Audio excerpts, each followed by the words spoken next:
स्वामी विवेकानंद कहते हैं, जो मनुष्य यह सोचता है कि मैं तो दूसरों की तुलना में काफी कमजोर हूं, वह व्यक्ति कमजोर ही बन जाता है। क्योंकि स्वामी जी कहते हैं, मन की दुर्बलता ही व्यक्ति को कमजोर बनाती है। हमारे मन की प्रवृत्ति यह कि हम जैसा सोचते हैं वैसा ही बन जाते हैं। इसीलिए कहते हैं कि मन के हारे हार है। तो मन के जीते जीत यदि कोई व्यक्ति अपने मन से यह कहे कि मैं तो दूसरों की तुलना में अधिक ताकतवर हूं, तो वह दूसरों से अधिक ताकतवर बन जाता है। क्योंकि इस दुनिया में सारा खेल मन की विचारों का ही है।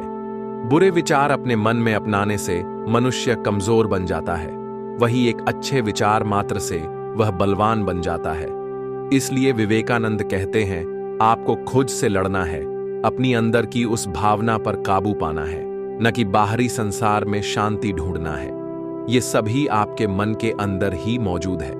इसलिए मैं कहता हूं कि ब्रह्मांड की सारी शक्तियां आपके अंदर ही छुपी हैं, और हम लोग अपनी आंखों पर हाथ रखकर कहते हैं कि इस संसार में कितना अंधकार है। लेकिन इस वीडियो में हम जानेंगे कि आखिर में पावर ऑफ माइंड होता क्या है, और इस वीडियो में श्रीनिवास रामानुजन के मन के शक्ति के बारे में भी जानेंगे कि वो इतना बड़ा कैसे गणित के स्वामी बन गए, वो अपने दिमाग को कैसे यूज करते थे। इसलिए वीडियो को अंत तक देखें। स्वामी विवेकानंद कहते हैं, मन की शक्ति ऐसी शक्ति है जिसको जानकर हम किसी भी क्षेत्र में सफलता हासिल कर सकते हैं। स्वामी जी अपनी एक किताब कर्मयोग में लिखते हैं कि मन की विचारों में ऐसी ताकत है कि पहाड़ों की सीना चीर कर उसका सिंहासन बनाया जा सकता है। अगर विवेकानंद के बातों पर यकीन नहीं हो रहा है तो मैं आपको एक सच्ची उदाहरण देता हूं। आप लोगों ने दशरथ मांझी के बारे में जानते ही होंगे, जो बिहार के गया जिला का एक गांव घलौर के रहने वाले थे।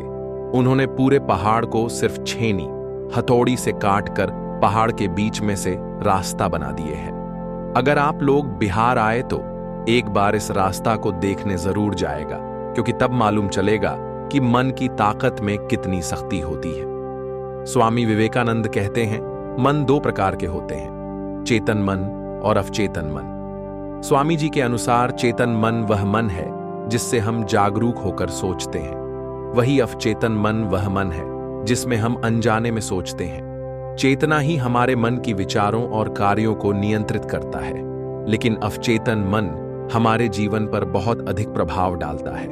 जब हम अपने चेतन मन से सकारात्मक विचार सोचते हैं तो उस विचार को अवचेतन मन ग्रहण कर लेता है। फिर अवचेतन मन उन विचारों को वास्तविकता में बदलने लग जाता है। उदाहरण के लिए, यदि हम सोचते हैं कि हम इस क्षेत्र में सक्सेस हो सकते हैं, तो अवचेतन मन हमें सक्सेस होने के लिए आवश्यक कार्य करने के लिए कहेगा। इसी तरह यदि हम सोचते हैं कि हम स्वस्थ हो सकते हैं, तो अवचेतन मन हमें स्वस्थ रहने के लिए आवश्यक कार्य करने के लिए प्रेरित करने लगेगा। स्वामी विवेकानंद कहते हैं, इसलिए मैं कहता हूं कि अपने दिमाग की गहराई को अच्छी तरह से जानने के लिए ध्यान करना पड़ेगा, क्योंकि ध्यान ही वह प्रक्रिया है जिसके द्वारा हम अपने आप को जान सकते हैं। मैं कौन हूं? मेरे शरीर का इस धरती पर होने का क्या उद्देश्य है?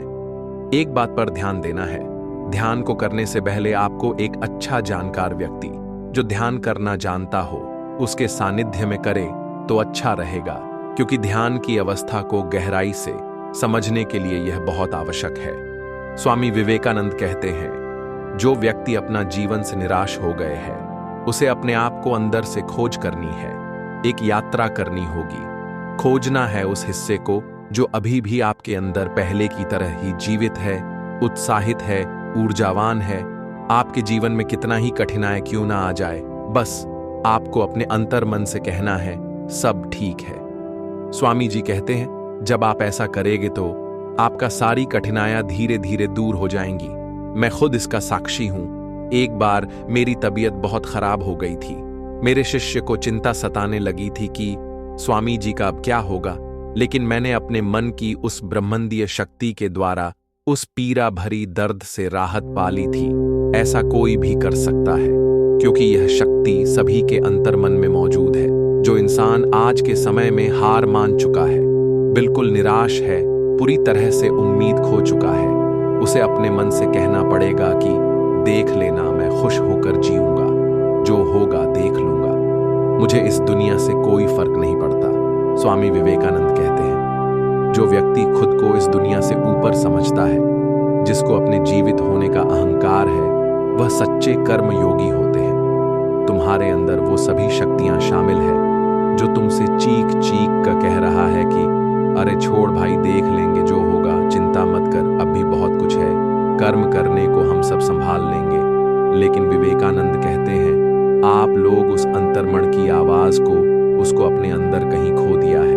उस अंतर्मन की आवाज आप तक पहुंच ही नहीं पा रही है। कभी कभी वह मन जागृत हो जाता है और कुछ क्षणों के लिए आपके अंदर से बाहर आ जाता है, और कुछ क्षणों के लिए आप खुश हो जाते हो, आनंदित महसूस करते हो और फिर अच्छाई में खो जाते हो। लेकिन जैसे ही उस अंतर्मन को आप पहचानने में भूल करते हो, वैसे ही फिर से आपके मन में अवसाद और दुख घेर लेते हैं। स्वामी जी कहते हैं, अगर आपको चिंता और दुख सताने लगे तो वो छोटा सा मन आपके अंदर अभी भी जीवित है।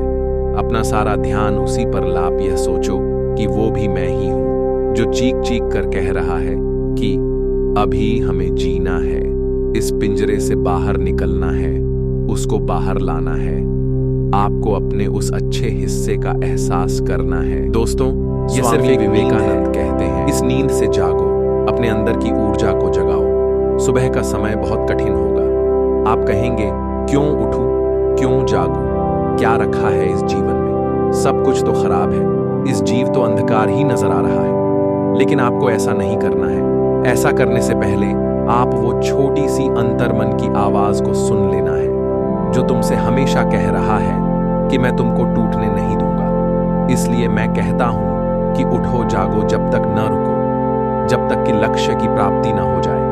दोस्तों, अगर आपकी मानसिक स्थिति नेगेटिव हो गई, आप डिप्रेस्ड हो, परेशान हो, स्ट्रेस में हो, तो जो आपको विचार परेशान कर रहा है, आपको अपने इस मन पर हर इंसान पॉजिटिव होता है, वो दुनिया को फ्रेश नजर से ही देखता है। लेकिन जैसे ही मन में यादें, स्मृतियां वापस आ जाती हैं, तो वो फिर से नेगेटिव हो जाता है। स्वामी जी कहते हैं, आप जिस भी ईश्वर को, अल्लाह को आप मानते हो, उनका पाठ, उनका ध्यान आपको करना ही होगा, क्योंकि ये मन के शांति के लिए सबसे उत्तम उपाय है।